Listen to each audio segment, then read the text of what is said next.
you very much. While I'm looking for my presentation, I'm very happy that we were assigned as honorary contributors to this conference. But I'd say the honor is actually ours to be in the presence of Kuwait Ministry of Health representatives, members of the Executive Board of Health Ministries in the GCC states, and also to be in the presence of colleagues. I have a background from working in pharma industry for regulatory health authorities and national centres and in clinical trials, so I can, I think, relate to a lot of people in the audience. So, as Stuart was mentioning, the topic of this presentation is to talk about safer patients in a global perspective and the power of many. The power of many actually entails the many patients, the many reporters, the many countries contributing to an international way of managing pharmacovigilance. So I'm now head of global services at the Uppsala Monitoring Centre in Sweden. My section is responsible for supporting member countries in the programme and to also provide education and training for capacity building of pharmacovigilance. Tonya was actually showing you a slide that I will return to shortly. But these are the topics. It's about ensuring patient safety and medicine safety. And I will show you how we do that in the WHO Programme for International Drug Monitoring, and also how UMC can support this work. So, since I am representing a WHO collaborating centre, I will have to show you the WHO definition of pharmacovigilance. And you are familiar with this, I'm sure. As you can see, I have highlighted the activities actually entailed in pharmacovigilance. And I'd also like to mention that before the detection part is the patient identifying an adverse effect. And then it's a healthcare professional diagnosing that and reporting it before we even get to detection. And also, I'm very happy to have heard this morning that we are talking a lot about the widened scope of pharmacovigilance. We are no longer only talking about adverse drug reactions. We are talking about a widened scope of pharmacovigilance. And we have heard a lot of examples here today of what this entails. So I'm just going to show you a few of them. There's problems related to use. And we have been talking about this. For example, the last point of medication errors, how big a problem that actually is. And then it's problems related to the product. We've also heard about that. The risk of breaking in the cold storage chain for vaccines, for example. And also about substandard and counterfeit medicines. And this is a huge topic for the World Health Organization. They are putting a lot of effort into managing these kinds of products and having focal points in all of the member countries to rapidly deal with products identified as substandard, spurious, off-the-label, or counterfeit products. Then we have antimicrobial resistance, which I'm sure you're familiar with as well. And then mass medication. Immunization programs, public health programs, mainly tuberculosis, malaria, and HIV/AIDS treatment. So then, moving on to what the WHO Programme on International Monitoring actually is. Ronja also showed you the origins of where this program was initiated. In 1968, 10 countries agreed upon a way to collectively collect adverse drug reaction reports in order to prevent such a disaster as the thalidomide one to repeat itself. Those 10 countries have developed a very large representation of the world. In the program today, we have 170 member countries right now.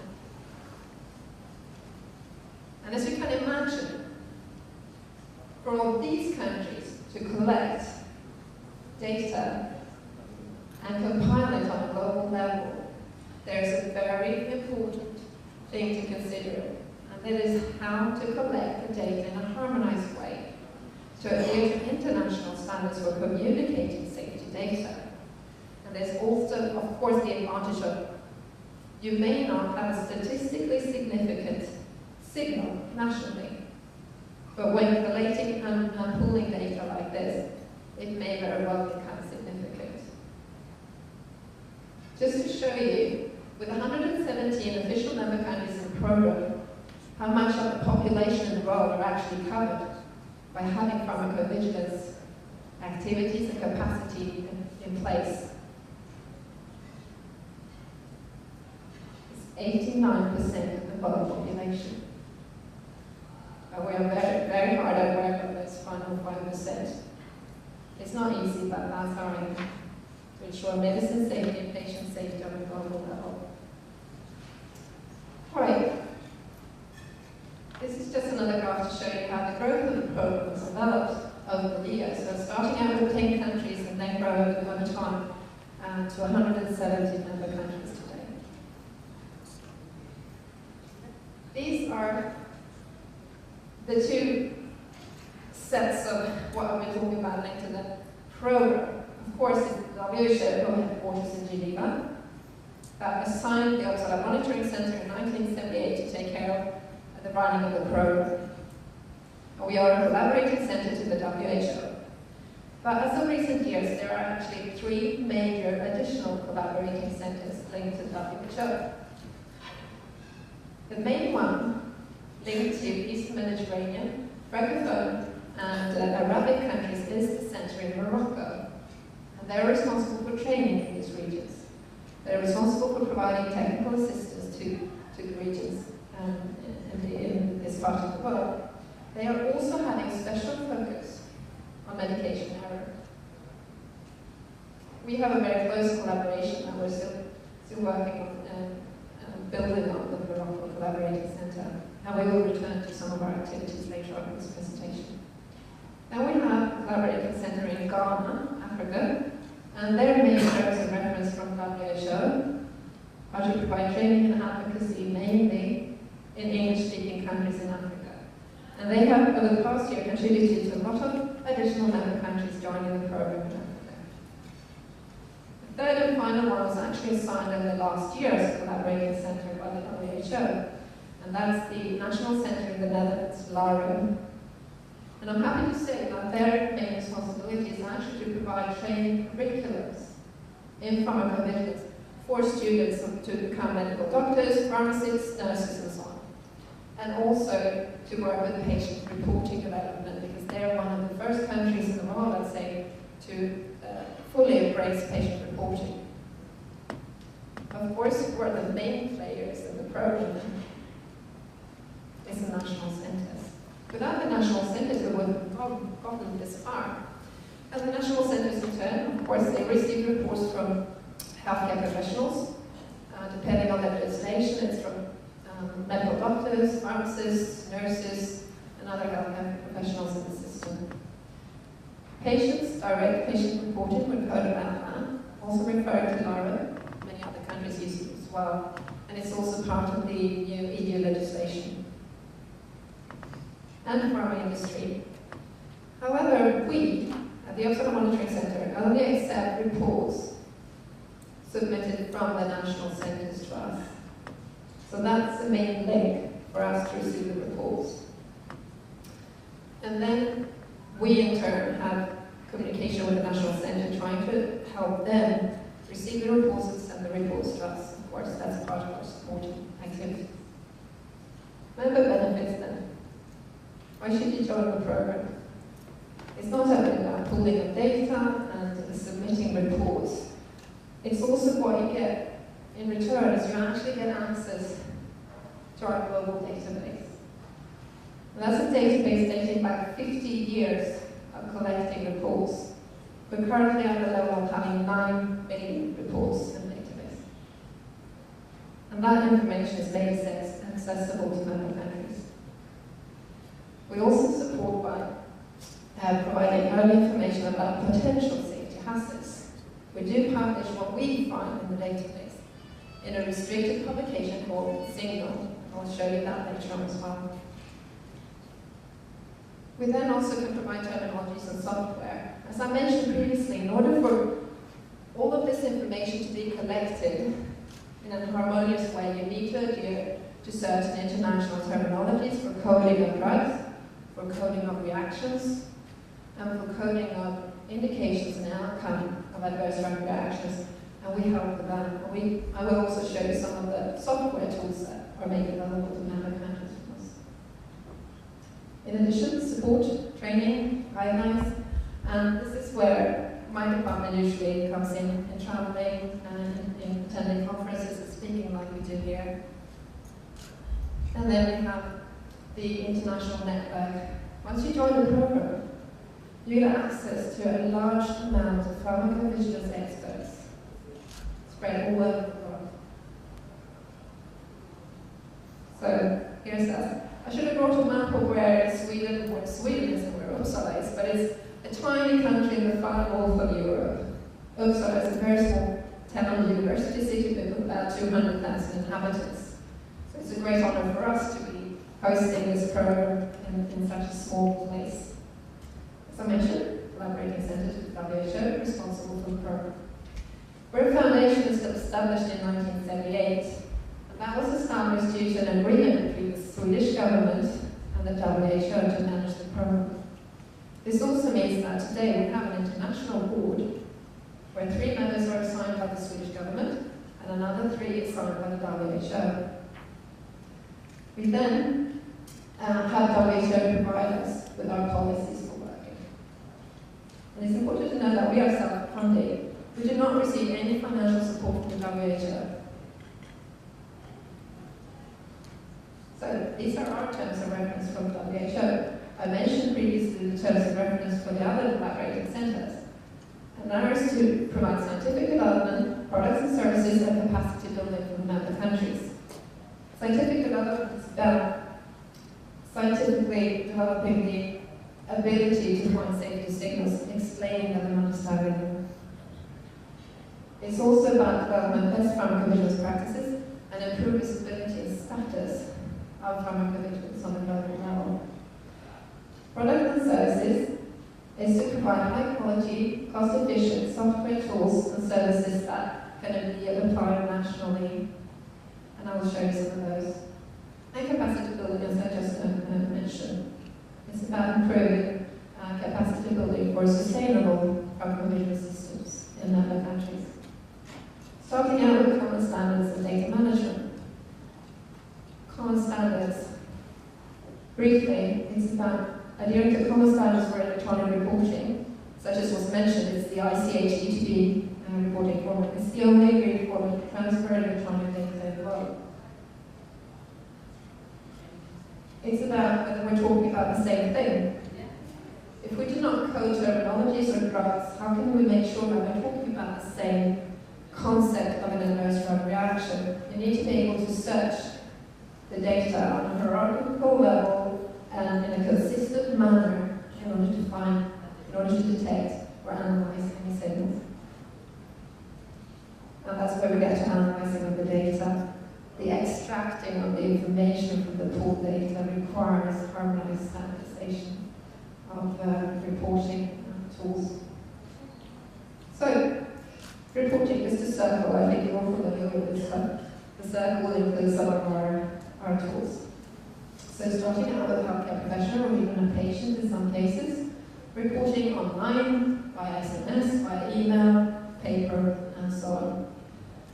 Being sent to the National Centre and their database. And then it is submitted in the electronically agreed format, ICH-E2B. That's the only way we receive reports, or via coding format called INTIS.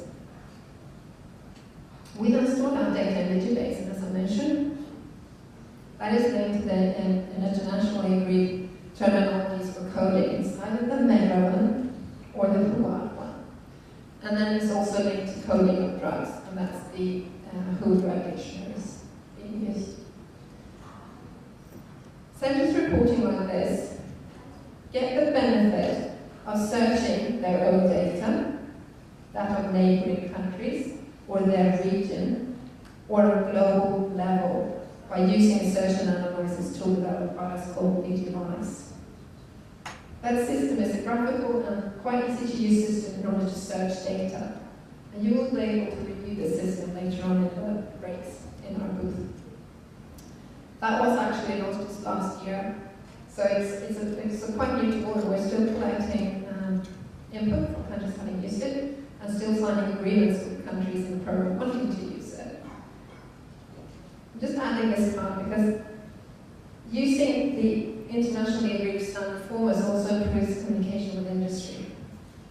They have a lot of regulations telling them what to do, what to report, in which manners, and so on. So if the National Centre adheres to these standards, the communication with the industry improves as well.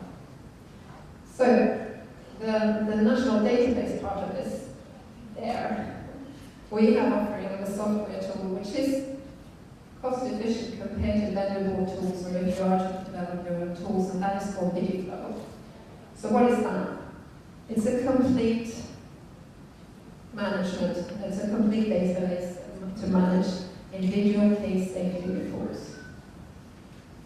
It is used by national centres for data entry, data import, storage, finding received information, sifting through data, providing line listings and so on for PSURs, for example. It is web-based. It does adhere to the common standards I've just gone through. Did you try use them rather than the countries? We provide this system. How common is it for the countries to pay for the system and use it? I'm going to show you a slide showing the development of use. As you can see, since 2008, 2009, the number of countries using VideoFlow has increased quite considerably, to the point that last year more than half of the number of countries made use of that system for their data management and their submission of reports. And that's where we also touch base on the part where we search data, where we can find information in the total database. So just showing you a bit of a close-up as to what you can see in the visualize when you search the data. You can make graphical presentations, you can pull out data from just clicking these bars, you can sort on countries, on regions, or even on the global level. Drugs, reactions, you can use word or metro when you do the searches. So it's quite an impressive tool, I think. It is, of course, planned for further development as we go along. Publication of signals, as I just mentioned, a restricted publication called Signal, which is only made available to the national centres. Following that publication, there is a time period of 2 months where the national centres receive that document until it's published for the public. Anyone can see which signals we have found, and that is then published in the WHO Pharmaceuticals newsletter. Those are the two publications, just to emphasize. The first one is only made available to member countries, their national centres, and the second one is made available to the public, media, anyone having interest. Support. As I'm mentioning, that's why we are here. We provide training. We arrange courses ourselves, or we go and train elsewhere.